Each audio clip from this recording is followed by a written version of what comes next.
children, take out your no more book. Okay, today we are going to do lesson number 6 to lesson number 10. Your lesson number 6 is utilize well. Utilize well मतलब किसी भी चीज़ का हम लोगों को अच्छे से इस्तेमाल करें. General awareness. Look at the various innovative things made out of waste materials. Fill in the blanks with the help of given words. Use the help box. Okay. तो यहाँ पे बेटा कोई कुछ चीज़ों की आपको पिक्चर बनी हुई है, और ये सब चीज़ें बनी कैसी है कि हमारा कोई भी जो पुराना सामान है जिसको हम लोग वेस्ट समझ करके उसको डस्टबिन में डाल देते हैं, या फिर जिसको हम कबाड़ी वाले को दे देते हैं, उन्हीं सब चीज़ों से मिला करके ये सब चीज़ें बनी हुई हैं, और उसका हम दोबारा से यूज कर ले रहे हैं, दोबारा से इस्तेमाल कर ले रहे हैं. ठीक है. तो ये पहली पिक्चर देखिए क्या है. तो यहाँ पे देखिए आप क्या देख रहे हैं, एक पेन स्टैंड है ना. तो this is a dash made from dash. तो इसके आपको ऑप्शन यहाँ पे दिए हुए हैं, इन्हीं में से आपको ढूंढ करके लिखना है. तो ये क्या है, ये पहला क्या है, this is a pen stand. Okay. तो यहाँ पे देखिए जो फर्स्ट ऑप्शन है इसमें देखिए पेन पेंसिल स्टैंड है. तो ये आपका जो फर्स्ट है, जो पिक्चर नंबर 1 है, तो उसमें पहले वाले ऑप्शन में क्या जाएगा, this is a pen pencil stand. Okay. और उसके बाद इसमें लिखा है मेड फ्रॉम डैश. अब ये किससे बना हुआ है, तो यहाँ पे देखिए कौन सा ऑप्शन, देखिए जो आपका एच ऑप्शन है, यूज्ड कैन. यूज्ड कैन मतलब जो पेप्सी के जो कैन होते हैं ना, पेप्सी कोल्ड ड्रिंक आती है, तो उसके जो लास्ट में जो कैन उसका जो होता है, वो हम पीने के बाद वो उसको हम फेंक देते हैं. तो उन्हीं कैन को काट करके ये pencil stand, pen pencil stand को बनाया गया है. तो इसमें आपका ऑप्शन आ जाएगा used can. This is made from, जो सेकंड वाला ब्लैंक है उसमें आप भर देंगे, फर्स्ट वाले ही क्वेश्चन में सेकंड जो ब्लैंक है उसमें आप लिख देंगे यूज्ड कैन्स. ठीक है. This is a pen pencil stand made from used cans. ठीक है. फिर नेक्स्ट वन देखिए, this is a dash made from. अब देखिए ये क्या लग रहा है, ये देखिए पेपर बैग टाइप का है ना. तो ये यानी कि ये हमारा न्यूज़पेपर से बना होगा. तो देखिए ये ऑप्शन है ई वाला. तो इसमें हो जाएगा आपका सेकंड का दिस इज हाँ. और ये है क्या, पेपर बैग है ना, used can cushion old T shirt. हाँ, this is a carry bag. तो ये है क्या चीज, ये कैरी बैग है. तो सेकंड में आपका क्या जाएगा, सेकंड में दिस इज अ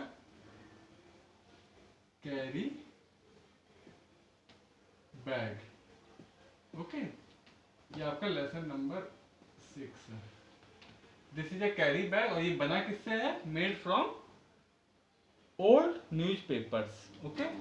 तो उसी की जो सेकंड ब्लैंक है उसमें आप लिख देंगे ओल्ड न्यूज पेपर्स. ठीक है. फिर नेक्स्ट वन देखिए, थर्ड.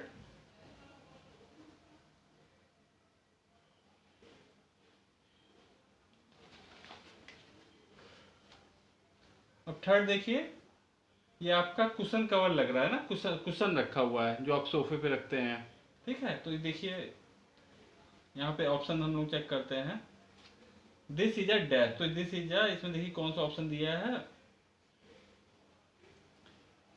हाँ, अब इसी क्या हो जाएगा, this is a cushion cover. ठीक है. जो आपका ये डी वाला ऑप्शन है, this is a cushion cover.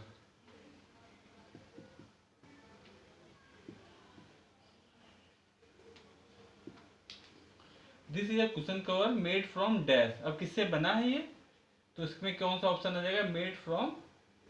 तो ये कपड़े से किसी बना होगा, तो मेड फ्रॉम इसमें ये आ जाएगा ओल्ड टी शर्ट्स. ठीक है. पुराने टी शर्ट वगैरह से जो आपके कपड़े हैं उसी से ये बन सकता है. तो old T shirts made from old T shirts. फिर फोर्थ वन देखिए, this is a dash made from. अब देखिए ये क्या है, ये फोटो फ्रेम लग रही है, और ये किससे बना है, देखिए ये जो आपकी आइसक्रीम स्टिक है उससे बना हुआ है. ओके. तो दिस इज अ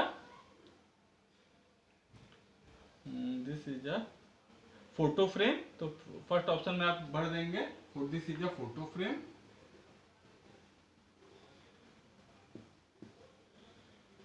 और ये बना किससे है? मेड फ्रॉम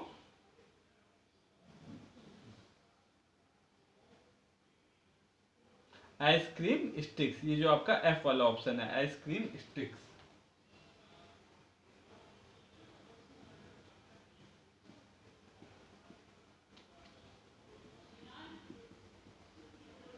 ठीक है।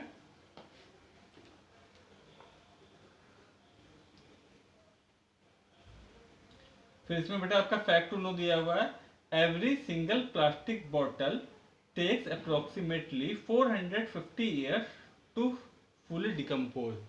जो प्लास्टिक का बेटा कचरा होता है, जो बोतल वगैरह हम लोग लेते हैं, यूज करते हैं, उसको हम लोग ऐसे पानी पीने के बाद उसको फेंक देते हैं, तो उसको डिकम्पोज होने में, रिसाइकिल होने में 450 ईयर्स लग जाता है। यानी कि तब तक वो ऐसे ही कूड़ा इधर से उधर पड़ा रहता है। ठीक है, इसीलिए कहते हैं कि प्लास्टिक का सामान हमको कम से कम यूज में लेना चाहिए। फिर नेक्स्ट है fun time. Find out other waste material at your home and try to make something new out of it. Take help of your parents. तो आप आपके घर में जो भी सामान है, न्यूज़पेपर है या और भी कोई जो बॉटल वगैरह जो होती हैं, उन सब सामानों से आप नेट पर ढूंढ करके कोई चीज़ बनाने की कोशिश कीजिएगा, कोई चीज़ बनाइएगा। ठीक है, उसके बाद हम नेक्स्ट चैप्टर पे आते हैं, lesson number 7 which is memory boosters. Lesson 7 is memory boosters. मतलब आपकी मेमोरी को बढ़ाएगा, ये बूस्ट करेगा। Health and fitness. Look at the various food items which helps in boosting our memory. Write their names with given clues. Use the help box. ठीक है, तो यहाँ पे बेटा कुछ चीज़ों के नाम, कुछ कुछ चीज़ों की पिक्चर बनी हुई है जो कि हम लोग खाते हैं, और उससे क्या होता है, उससे हमारी मेमोरी यानी कि जो हमारे ब्रेन पे असर करता है, हमारे कोई कुछ इसमें ऐसा जो हमारे मेमोरी को शार्प करते हैं।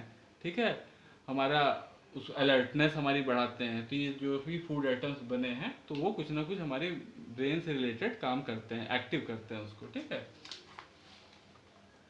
तो इसमें देखिए फर्स्ट पिक्चर है, it helps prevent blood clot in the brain and improves memory and concentration. तो ये जो फूड आइटम है, इससे क्या होता है कि हमारा कंसंट्रेशन बढ़ता है, और हमारे जो मस्तिष्क में, हमारे ब्रेन में ब्लड क्लॉट नहीं होते हैं। जो तमाम लोगों को जैसे एज होने लगती है तो उनको कुछ प्रॉब्लम आ सकती है, तो इससे वो भी इम्प्रूव होता है। और क्या करता है, हम ब्लड क्लॉट को इम्प्रूव मेमोरी, हाँ हमारी मेमोरी को भी अच्छा करता है, और हमारे जो कंसंट्रेशन पावर है, कोई चीज़ हम कंसंट्रेट करके सोच सकें, फोकस वगैरह, वो भी इससे बढ़ता है। तो ये कौन सा है? तो ये आपका एक फ्रूट होता है, इसका नाम है ये वाला एवोकेडस। ठीक है, एवोकेडस। तो फर्स्ट आपका हो जाएगा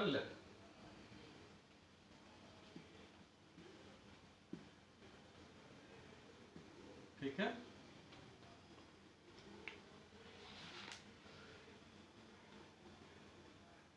फिर बेटा नेक्स्ट है आपका, it helps in protecting our brain from degeneration and stress.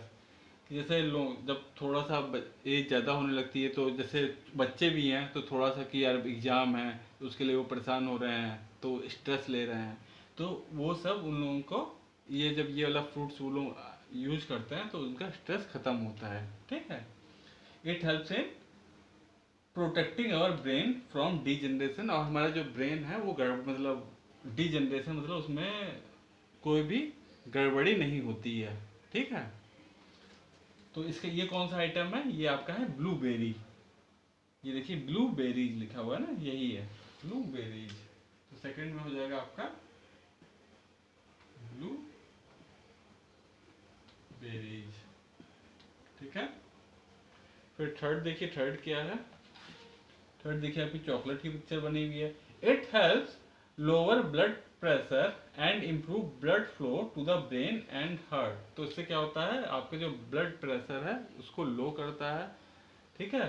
जैसे कुछ लोगों का बहुत हाई ब्लड प्रेशर होता है, तो उससे क्या होता है, उनके ब्रेन में बहुत ज़्यादा, ब्रेन और हार्ट में बहुत ज़्यादा जोर पड़ता है, ठीक है। तो ये क्या करता है, इट हेल्प लोअर, इससे क्या होता है, ब्लड प्रेशर लोअर होता है, ठीक है। तो उससे हमारा ब्रेन और हार्ट अच्छे रहते हैं। तो ये कौन सा है, ये आपका फूड आइटम हो गया। ये चॉकलेट है, कौन सी ये, हाँ डार्क चॉकलेट, ठीक है, डार्क चॉकलेट।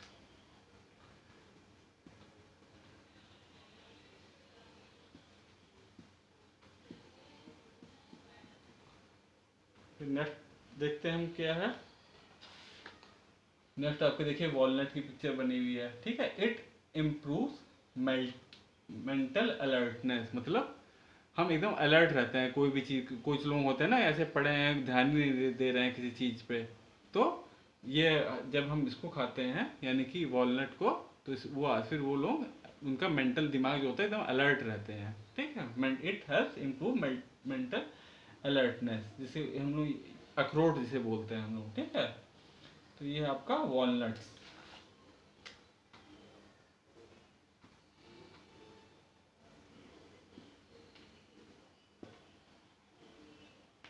फिर फिफ्थ वन देखिए, ये ब्रोकली है। It helps keeping the memory sharp, ये हमारी मेमोरी को, दिमाग को शार्प बनाता है, ठीक है। तो ये कौन सा है, ये आपका फ्रूट, ये वेजिटेबल होता है ब्रोकली। जैसे आपका कॉलीफ्लावर होता है ना, उसी उसी की फैमिली का ये होता है broccoli, okay. Dark chocolate blueberry walnut, ये वाला लिखा है ब्रोकली,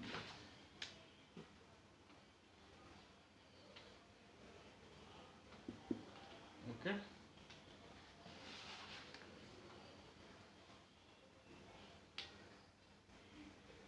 उसके बाद बेटा देखिए यहाँ पे फैक्ट टू नो में देखिए क्या लिखा है, all parts of an egg are edible including the shells as they are high in calcium. जो एग होता है उसके सारे पार्ट एडिबल होते हैं। एडिबल मतलब जो कि खाने योग्य, जिसको कि हम लोग खा सकते हैं। इवन उसके जो सेल होता है, जिसका आउटर कवर होता है, वो भी एडिबल होता है, और वो उसमें बहुत ज़्यादा कैल्शियम होता है, ठीक है।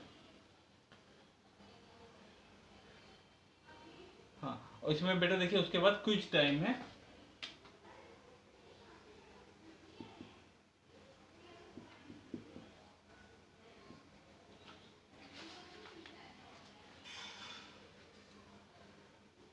Which of the following is the source of vitamin D, इनमें से किस, आपको आपने पहले भी पढ़ा था कि किस किस फ्रूट से हमको वो विटामिन मिलते हैं, किसी से वो विटामिन मिलते हैं, कहीं से मिनरल मिलते हैं, कहीं किसी से प्रोटीन मिलता है, फ्रूट्स वेजिटेबल से, अलग अलग फ्रूट से अलग अलग चीज़ें हमको मिलती हैं।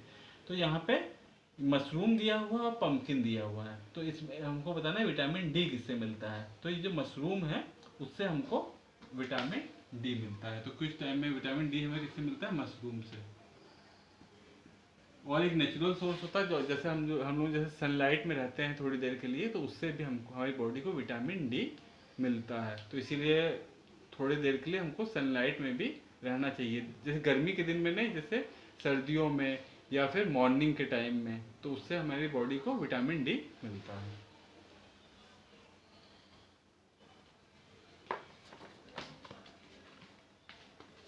तो बेटा हम लोग नेक्स्ट चैप्टर पे आते हैं, वो लेसन 8 है, slogans of freedom fighter.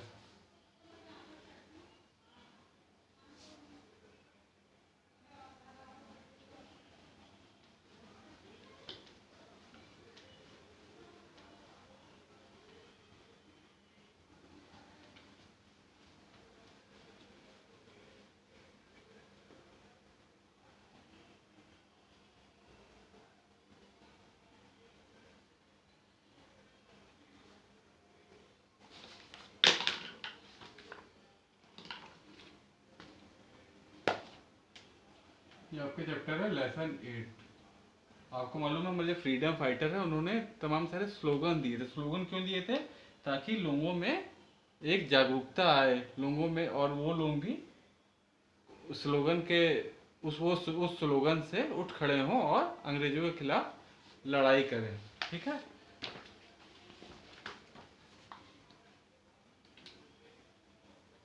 Identify the below freedom fighters and write their names, their slogans are given as a clue, use the help box.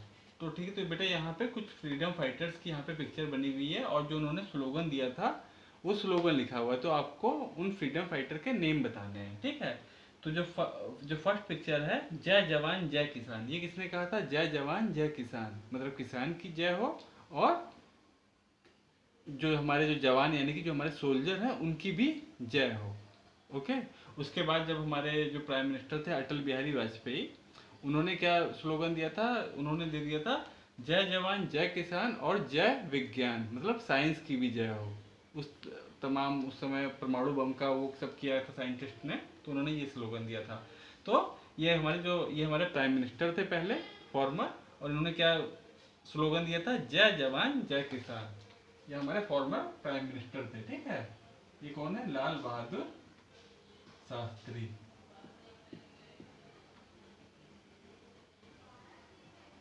ये कांग्रेस पार्टी के लीडर थे और फॉर्मर हमारे प्राइम मिनिस्टर थे।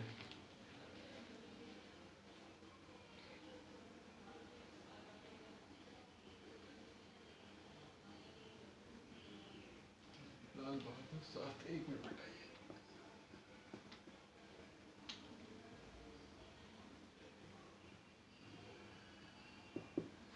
उसके बाद नेक्स्ट है बेटा, तुम मुझे खून दो मैं तुम्हें आजादी दूंगा। तो ये किसने कहा था? तुम मुझे खून दो मैं तुम्हें आजादी दूंगा, ये कहा था आपके सुभाष।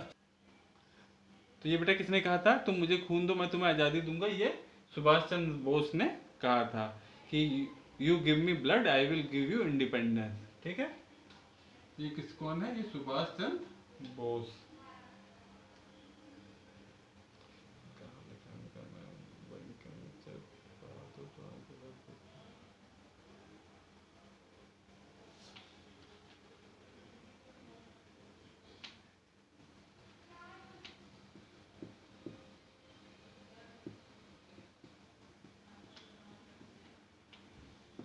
फिर थर्ड देखिए बेटा, स्वराज मेरा जन्म सिद्ध अधिकार है और मैं इसको लेकर रहूंगा।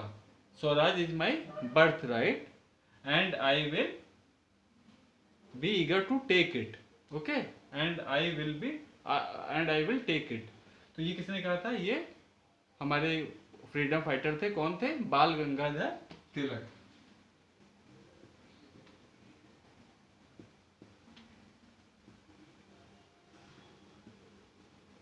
बाल गंगाधर तिलक। ओके, सबके बेटा नेम के साथ सबकी पिक्चर देखिएगा, ताकि आपको ये पिक्चर रिकग्नाइज आप कर लें अच्छे से। फिर इनकी कहीं भी पिक्चर आ जाए आप तुरंत बता दें किसकी पिक्चर है। ठीक है, फिर फोर्थ देखिए, वंदे मातरम। तो वंदे मातरम आपको वैसे भी मालूम होगा, जो वंदे मातरम हमारा क्या है? हमारा नेशनल सॉन्ग है।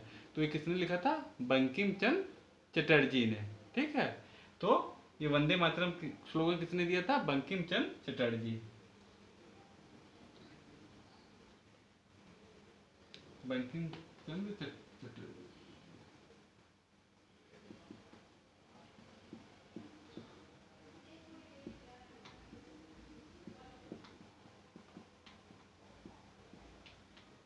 चट्टोपाध्याय, चटर्जी या चट्टोपाध्याय बेटा। ठीक है,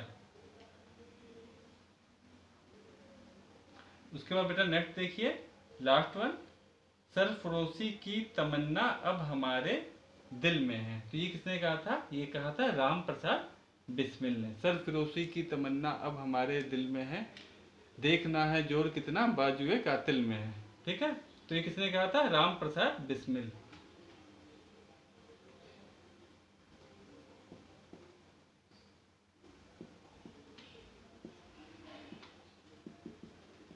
तो बेटा इनकी सबकी पिक्चर देख लीजिएगा और उनके फिर नेम पढ़िएगा और अच्छे से लर्न कर लीजिएगा। उनके स्लोगन भी ध्यान में अपने ले आइएगा कि उन्होंने क्या स्लोगन दिया था। ओके, उसके बाद देखिए फैक्ट टू नो में है, August 15 is celebrated as independence day is not only India but also in 5 other countries. Bahrain, North Korea, South Korea, लिechtenstein एंड रिपब्लिक ऑफ कॉन्गो। तो ये बेटा ये जो 15 अगस्त है, 15 अगस्त के ही 5 और देशों को इंडिपेंडेंस मिली थी, तो उनका भी सेलिब्रेट किया जाता है, उनके नाम यहाँ पे दिए हुए हैं। ठीक है, उसके बाद आपका बेटा ये क्विज टाइम, ये आईक्यू टेस्ट क्वेश्चन है। Who wrote our national anthem, Jana Gana मन। तो हमारा नेशनल एंथम किसने लिखा है? जो हमारा नेशनल सॉन्ग है वो तो अभी हमने देखा, वंदे मातरम बंकिम चंद्र चटर्जी जी ने लिखा है। और जो हमारा जो नेशनल एंथम है, जो हम लोग अपनी प्रेयर के बाद करते हैं, वो किसने लिखा है?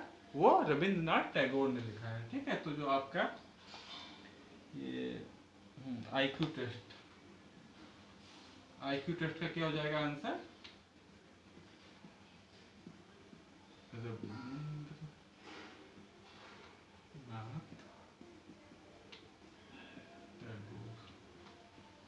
ठीक है, अब हम लोग लेसन 9 पे आ जाते हैं,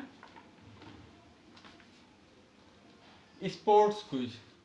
तो अभी तक हम फ्रीडम फाइटर का कर रहे थे, अब हम किस पे आते हैं? स्पोर्ट्स क्विज में खेलों के बारे में कुछ क्विज की गई हमसे। Sports and games, tick the correct answer.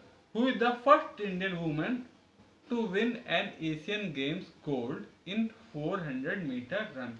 तो फर्स्ट वुमन कौन सी है जिसने 400 मीटर जो रन होती है उसमें एशियन गेम्स में गोल्ड मेडल जीता था? तो वो कौन है बेटा? तो वो है आपकी कमलजीत सिंधु। ठीक है, तो लेसन 9 का जो फर्स्ट हो जाएगा वो आपका हो जाएगा कमलजीत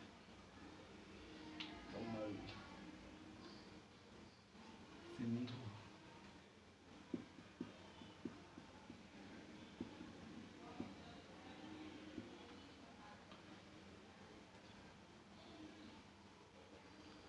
ये आपकी जो पीटी उषा है, ये भी एथलीट थी, रेस में पार्ट लेती थी, लेकिन ये उसके बाद में थी। ठीक है, वो उन्होंने भी जीता था, लेकिन फर्स्ट जो थी वो कमलजीत सिंधु थी।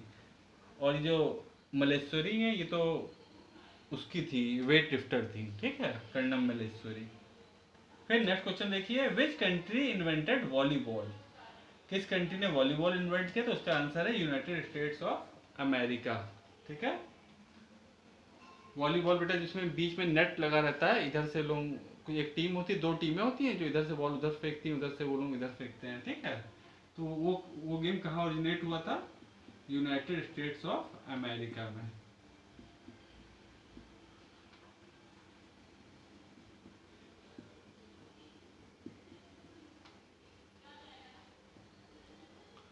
फिर नेक्स्ट देखिए, what does the term birdie means in a game of golf.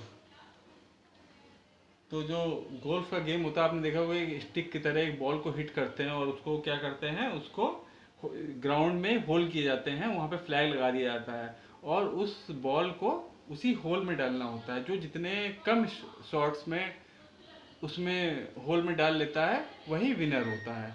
ठीक है, तो इसमें एक टर्म और आता है, यूज होता है, वो उसका नाम है बर्डी। तो उसमें पूछा गया उसका क्या मतलब होता है? उसका मतलब होता है, जो बेटा बी में जो दिया है 1 अंडर पार, वो उसका मतलब होता है। ठीक है, 1 अंडर पार। ठीक है, ये गोल्फ गेम में ये बर्डी वर्ड यूज होता है। जैसे आपके क्रिकेट में एलपीडब्ल्यू या फिर फुटबॉल हॉकी में गोल यूज होता है, उसी तरीके से गोल्फ वाले गेम में ये बर्डी यूज होता है, उसका मतलब होता है 1 अंडर पार। फिर बेटा आपका नेक्स्ट क्वेश्चन है, how many rings are there in the logo of Olympic. जो ओलंपिक गेम्स होते हैं उसमें कितने रिंग्स होते हैं? ठीक है, तो उसमें कितने रिंग्स होते हैं? उसमें टोटल 5 रिंग्स होते हैं। ओके,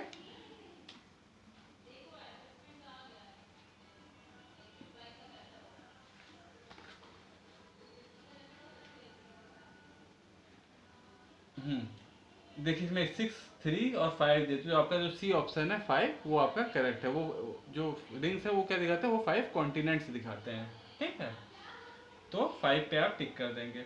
उसके बाद क्वेश्चन 6 है, विच sports uses the lightest ball. Lightest ball मतलब जो सबसे हल्की बॉल हम के कौन से खेल में इस्तेमाल करते हैं। तो इसमें ऑप्शन दे रखे हैं फुटबॉल, टेबल टेनिस या volleyball.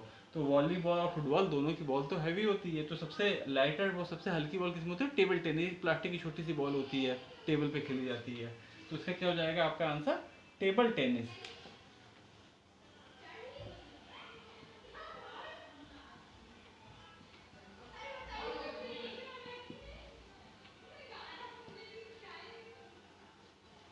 Which colour is a standard tennis ball. आपने देखा होगा लॉन टेनिस जो खेलते हैं प्लेयर, जैसे रोजर फेडरर, राफेल नाडेल, और जो इंडिया की सानिया मिर्जा, लेंडर पेस, ये लोग खेलते हैं जो गेम लॉन टेनिस कहलाता है ना। तो उसमें जो बॉल है वो कौन सी कलर की यूज होती है, तो उसका जो ऑफिशियल कलर होता है वो येलो कलर होता है। ठीक है,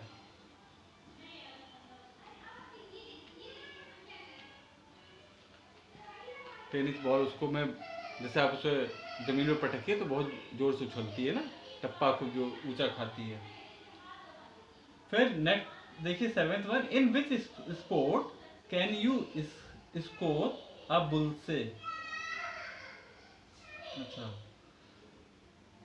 बेटा, ये एक गेम होता है डार्ट्स, ठीक है, उसमें ये टर्म यूज होता है बुल से। तो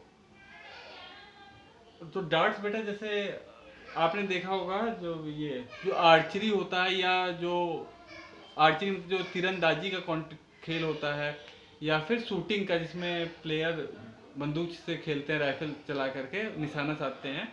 तो उसमें क्या करते हैं, एक बीच में एक वो दे दिया जाता है इनको, एक टारगेट, ठीक है, और उसको उनको यहाँ जैसे पॉइंट पे होता है कि निशाना लगाना है। तो वैसे एक डार्ट एक गेम होता है। तो उसमें उनके पास छोटी छोटी, मतलब समझ लो जैसे एक नोकीला चाकू टाइप का समझ लो, एक उनके पास एक वो दे दिया जाता है, और उससे उनको फेंक करके इसको बीच सेंटर में निशाना लगाना होता है।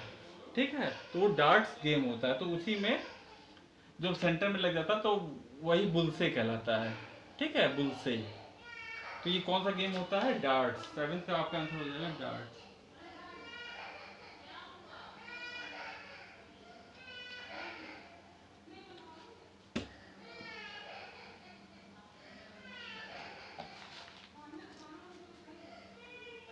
उसके बाद आपका fact to know, baseball were originally made from the 4 skins of horses. अच्छा, जो बेसबॉल बेटा होती हैं वो पहले जो बनी होती थी वो उसके स्किन से बनती थी, हॉर्स के। ठीक है, पहले मतलब इस टाइम पे नहीं। How much time are professional golf players allowed per shot.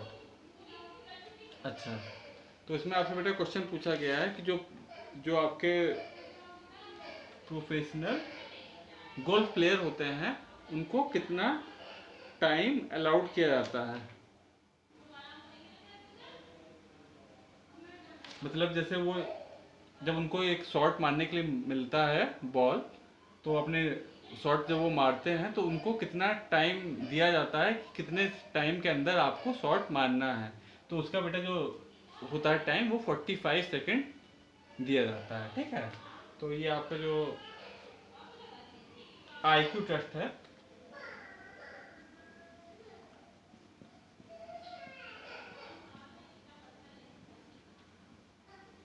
45 seconds यानी कि 1 मिनट से भी 15 सेकेंड्स कम। ठीक है, उसी में उनको शॉर्ट लगाना होता है। फिर बेटा हम आते हैं 10th लेसन पे। आपका 10th लेसन है मिशन स्पेस।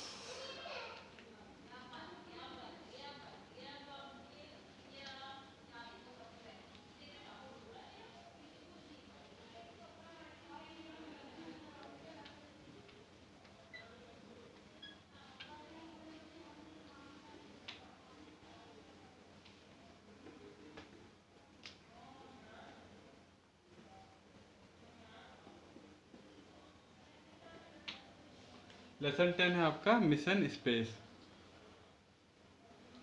तो इसमें आपको science and technology given below are. आपको बेटा मालूम होगा कि जो साइंटिस्ट होते हैं स्पेस साइंटिस्ट वो लोग क्या करते हैं, जैसे बाहर इंडिया की आपने एक एजेंसी सुनी होगी, ISRO, Indian space research organisation, वो क्या करती है, वो स्पेस के उनके तमाम प्रोग्राम चल रहे थे, वो तमाम सारी सैटेलाइट आसमान में भेजती है। तो जो वो सैटेलाइट है वो अब जैसे हमारी अर्थ है, हमारी अर्थ सोलर सिस्टम का हिस्सा, सपोज कीजिए ये हमारी अर्थ है, ठीक है। तो जो सैटेलाइट है वो काफ़ी ऊपर चली जाती है सैटेलाइट, फिर वहाँ से उस पर क्या होता है, सैटेलाइट पे कैमरे वगैरह फिट होते हैं उसमें, तो वो क्या करती है, वहाँ जब ऊपर से वो कैमरे से फोटो खींचती है उसके, वहाँ के जो जो समुद्र है चारों तरफ उसकी वो फोटो खींचती है। तो कहीं पे भी जैसे समुद्र में कुछ हलचल होती है या कुछ एयर का प्रेशर कुछ बनता है, तो वो सब कैमरे के थ्रू रिकॉर्ड कर लिया जाता है, और उसकी पहले से ही सूचना लोगों को दे दी जाती है कि यहाँ पे आंधी तूफान आने वाला है। आपको आपने देखा होगा न्यूज में, आप सुनते होंगे कि कहीं पे पहले से अलर्ट कर दिया जाता है कि जो आपके फिशरमैन है वो अब समुद्र में ना जाए, यहाँ पे तूफान आने वाला है, तो पहले से वो रेडी हो जाते हैं। तो उसी तरीके से और भी जो गाड़ी मोटर हैं उनकी भी ऊपर से जांच की जा सकती है, तो तमाम चीज़ों के लिए, या फिर जैसे हम हमारे इंडिया कंट्री है, बगल में चाइना है, पाकिस्तान है, तो वो सैटेलाइट की हेल्प से उनकी सेना पे भी नज़र रखी जा सकती है। तो तमाम कामों के लिए सैटेलाइट का हम लोग यूज करते हैं। तो जैसे इंडिया में इसरो है, ऐसे ही हम यूएस की एक एजेंसी है नासा, ये लोग क्या करते हैं, और जैसे और भी जैसे मून हो गया या फिर और जो प्लैनेट्स हो गए, जैसे आपके मार्स हो गए, वहाँ के लिए भी मिशन भेजते हैं कि वहाँ पे क्या चीज़ है, ठीक है, वहाँ का कैसा एटमॉस्फेयर है, वहाँ पे एयर है कि नहीं है, वहाँ की जो ज़मीन है वो कैसे, वहाँ पे लाइफ है कि नहीं है, ठीक है। तो उस सबकी भी स्टडी जो करते हैं वो हमारे स्पेस साइंटिस्ट करते हैं। तो इसके लिए वो लोग क्या क्या करते हैं, स्पेस में वो लोग सैटेलाइट भेजते हैं, तो इन सैटेलाइट का अलग अलग नाम दिया जाता है। Okay, given below are some recent Indian satellites, write their names with the help of their launch date and application, use the help of, ठीक है। तो यहाँ पे सैटेलाइट की पिक्चर दी हुई है और आपको उसके बारे में बताया गया, तो आपको सैटेलाइट का नेम बताना है, ठीक है। तो ये है फर्स्ट जो है आपकी, वो है launch on 4/4/2014 to know about timings disaster vehicle tracking and fleets. तो इसको लॉन्च किया गया था to know about timing disaster, कोई डिजास्टर आने वाला हो उसके लिए, फ्लीट के लिए, पानी की जहाज वहाज उसके लिए, ठीक है। और इन सबके ट्रैकिंग के लिए इसको लॉन्च किया गया था। कब लॉन्च किया गया था? 4 अप्रैल 2014, ठीक है। तो इसको आपको इसका नेम बताना है, ठीक है। तो ये बेटा आपकी है फर्स्ट वन।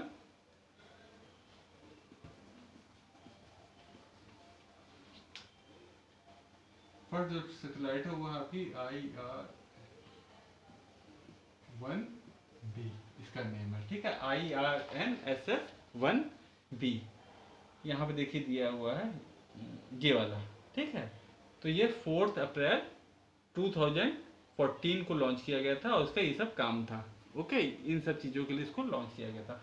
फिर सेकेंड सैटेलाइट देखिए, ये वाली कब लॉन्च की गई थी? लॉन्च ऑन 28/9/2015, यानी कि ये 28 अक्टूबर 2015 में, सॉरी सितंबर 28 सितंबर 2015 में ये वाली सैटेलाइट लॉन्च की गई थी to observe universe with multiple wavelength. तो इसको आपको मालूम है बेटे, जो हमारा यूनिवर्स है वो बहुत ज़्यादा बड़ा है, ठीक है। वो इतना बड़ा है, जैसे आप सपोज कीजिए कि जो हमारा सन है, सन से हमारे अर्थ में लाइट आने में आपको करीब 7 मिनट्स लगता है। मतलब सन इतना दूर है कि वहाँ से जो लाइट जो सन से निकलती है वो यहाँ पे हम आते आते हमारे अर्थ पे जो लाइट पड़ रही है वो सन से 7 मिनट्स पहले की निकली होती है, ठीक है। इतना दूर सन है। और सन क्या है? सन भी एक स्टार है, और जो उसके बाद सन के बाद जो नियरेस्ट स्टार है जो अर्थ के सबसे पास है उसका नाम है अल्फा सेंचुरी, ठीक है। वहाँ से जो लाइट निकलती है वो अर्थ में आने में जानते हो कितना टाइम लगाती है? 1.2 ईयर्स। जो वहाँ से लाइट निकलती है, जो आप जैसे आप आसमान में देखते हैं तो आपको बहुत सारे स्टार दिखाई देते हैं, उसी में जो नियरेस्ट स्टार है अर्थ के पास जो सन है वो भी स्टार है, वो बहुत पास में है, इसलिए आपको इस तरह से पूरा एकदम आग का गोला दिखाई देता है। बाकी जो स्टार्स है वो बहुत दूर है, इसलिए वो आपको टिमटिमाते हुए दिखते हैं, है ना। तो जो नेक्स्ट स्टार है सन के बाद, वहां से अर्थ पे लाइट आने में लगता है 1.2 ईयर्स, मतलब वहां से जो लाइट चलती है वो 1.2 ईयर्स बाद आती है।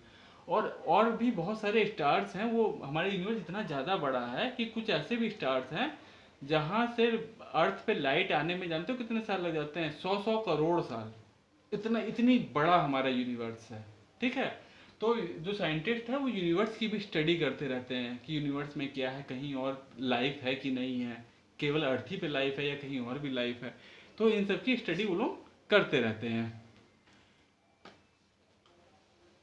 तो तो इसके लिए इन्होंने एक ये सैटेलाइट भेजी थी। तो ये वाली सैटेलाइट का आपको नेम बताना है। ये आपकी 28 सितंबर 2015 को भेजी गई थी। इसका नाम है एस्ट्रोसैट, ठीक है। इस सैटेलाइट का नेम क्या था? एस्ट्रोसैट, ठीक है। फिर नेक्स्ट देखिए,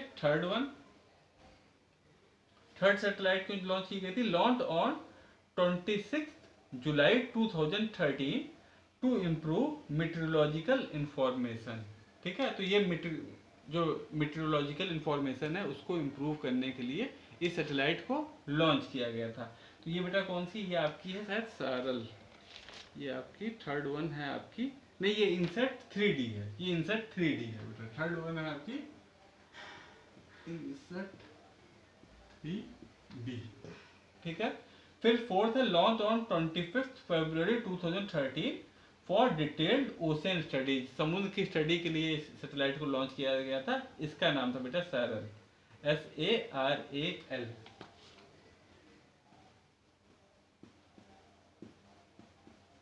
ठीक है। फिर इसमें बेटा आपका फैक्ट टू नो है, there are now more than 2500 artificial satellites in orbit around the earth, ठीक है। तो आप जानते हैं जो हमारे अर्थ है, तो जैसे जो हमारे अर्थ है उसके अराउंड जो सैटेलाइट हैं, जो हम लोग छोड़ते हैं, जो जैसे सैटेलाइट लॉन्च की जाती हैं, ये क्या करती है, ये भी अर्थ का चक्कर लगाती है। जैसे हमारा जो मून है, मून भी हमारा एक सैटेलाइट है, ठीक है, वो नेचुरल सैटेलाइट है। ये सब क्या है, ये सब आर्टिफिशियल सैटेलाइट है। तो ये भी क्या करती है, ये भी हमारे अर्थ का चक्कर काटती हैं, ठीक है। तो जैसे इंडिया लॉन्च करता है, ऐसे रसिया जो कंट्री है वो भी लॉन्च करता है, आपका यूएसए बहुत सारी सैटेलाइट लॉन्च करता है, ठीक है। तो टोटल नंबर ऑफ जो सैटेलाइट्स हैं वो जानते हैं कितनी है? वो है 2000। There are more than 2500 satellite, मतलब 2500 से ज़्यादा सैटेलाइट हमारे अर्थ के अराउंड घूम रही हैं, ठीक है। अब उसके बाद देखिए बेटे, ये आईक्यू टेस्ट क्वेश्चन है आपका।